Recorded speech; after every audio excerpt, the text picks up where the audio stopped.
Happy New Year's, Orange County! Woo! Give it up for yourselves for making it to 2023. That's not nothing, right? Man, anybody else just real happy to be leaving 2022 in the rearview mirror?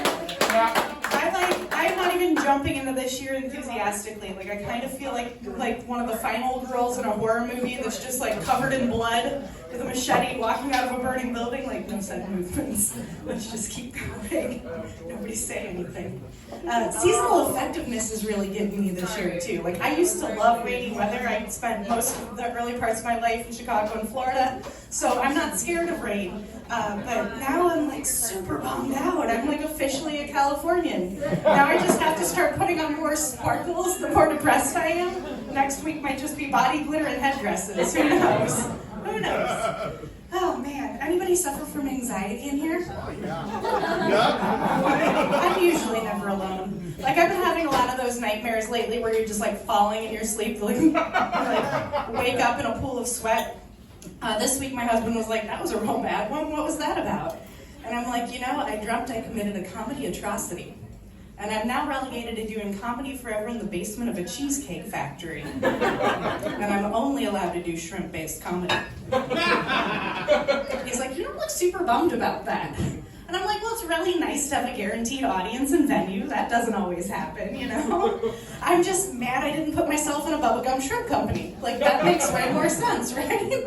But I guess you can't control your dreams. You could just follow them to a rainy night in Durty Nelly's, am I right? Woo! I promise the rest of my set will be real good. I'm not buttering you up. It's positively debatable. And if you don't like it, you can blow it after poop shoot. Thank you. I'll be real weak. Oh man. Anybody else grow up real poor? Woo! I'm glad I'm not alone. I said that in Newport Beach recently and there was like crickets. And then I was like, oh right, you guys all bought the same face. We did not grow up the same. Like, I grew up super poor. I'm talking like you go to a buffet on Sunday, line your purse with like Ziploc bags and fill it up for food for the rest of the week poor. So poor you don't remember open bars because if you do, you didn't do it right. So poor you didn't realize you weren't supposed to go to the community college annex to get dental work, haircuts, and medical treatments. I did finally, over the last 4 decades, like crawl myself out of poverty, white knuckling, only for inflation had knocked me back down. Guys, today I spent $14 on a carton of eggs. There were like parts of my life where I lived on $14. Like, yes, an egg is more nutritious than Top Ramen and Steel Reserve, but those two get the job done. I am here to tell you. Oh, man. Right before inflation, though, I was able to finally fix my shoddy dental work from Florida. And that's when I realized I have poor brain. Do you guys know what poor brain is? It's like body dysmorphia, but for your bank account. Right? Like, you just can't quite believe that everything's gonna be okay. So like, I got my teeth fixed and I got a gold tooth. Guys, I have a gold tooth. And so I'm walking around all the time with this little voice in the back of my head that's like, you know what? Nobody knows it, but I'm walking around with a tiny little parachute in my mouth. So if shit goes real south again, I just need to find some pliers, rip that sucker out, and go to a cash for gold. That is what poor brain is, my friends. I did the thing that fixed my situation. Me and my husband actually went into business together 3 years ago.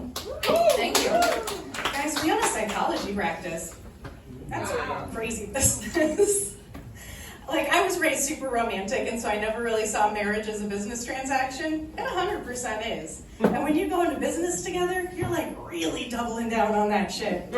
Like, I used to hate the phrase hit it or quit it. Now I kind of get it. Like, if I need to get out of this, do I hire a hitman or get a divorce? Which one's more fiscally viable?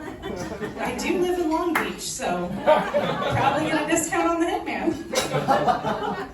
Also, being the wife of a psychologist is very different than being a medical doctor's wife. Like, let me be clear, I am not a therapist. I do all of our HR and marketing. That's half the reason I'm here tonight, guys. Thank you. But like, people are trying to get free therapy out of me all of the time. And I am 100% not qualified to give that to you. Like, I will listen to your childhood trauma. I'll probably make fun of you because that's a defense mechanism I'm currently working through. And I'll definitely tell everybody because I'm not good at secrets and I'm not bound by ethics, so.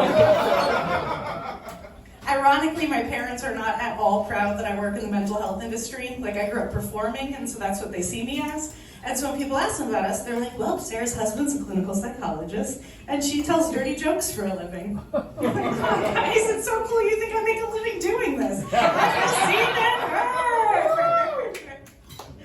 All right, guys, let's be honest. Who here misses masks? Even a little? Nobody? No? I do, and for two reasons. Like, one, let's be honest, they were a glow-up for a lot of people. And secondly, they've gotten me out of a lot of trouble. I'm a very opinionated woman with a very expressive face. And for like 2 years, I was just a sparkly-eyed wonder. You know? Last spring, right before we just said, fuck it to masks, I was in a Home Depot in Long Beach, and this woman in her 70s walks up to me in the power tools aisle. She's like, excuse me, ma'am, can I ask you something? And if she could see under my mask, I am beaming ear to ear. I am like so happy to help another lady out. Clearly, she knows I ran the scene shop in college. I am ready to drop some Dremel knowledge. And then she said, have you heard of the Bride of Christ? And I said, no. She said, we believe Jesus is coming back, and he's coming back real soon, and he's bringing this bride, and we all need to make ourselves her handmaidens. Would you like to know more? And I said, no, thank you, ma'am, but thank you for sharing your truth. But oh my God, guys, I wanted to know so much more. Like, what zombie blood cult fanfic was this bitch cooking up? And then it got me thinking of the Bride of Frankenstein. Like, a lot of people forget that Frankenstein was the doctor and not the monster. So did he make the bride for him or the monster? Was it like a throuple situation? And where did Igor fit into this whole human centipede combination? Was he like tuck filming? Ah! I guess my point is you don't need to doom scroll up Facebook anymore. You just need to walk the aisles of your local hardware store for a cheap thrill.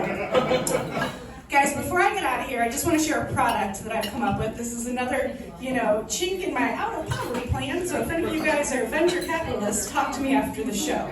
But as I stated before, I do suffer from anxiety, and so when I reemerged out into the world, I came up with this product called the Enforcer. So basically what it is you go to the dollar store, right? And you buy a spray bottle like you use to control your cats. And then you fill it up with high-proof vodka. And then say you're out and some dude's creeping so close you can smell his Durty Noir, little Enforcer squirt. Say you're hanging out with friends and somebody tries to tell you that Die Hard isn't the best Christmas movie of all time, little Enforcer squirt for them. Say you bit off a little bit more social interaction than you were ready for, again, high-proof vodka in there, so Enforcer squirt for yourself. Basically what I'm saying, guys, is Enforcers are the wave of the future. Say it with me. Enforcer squirt! Enforcer squirt! Enforcer squirt! I'm Sarah Kagado, and you guys have been triply the best.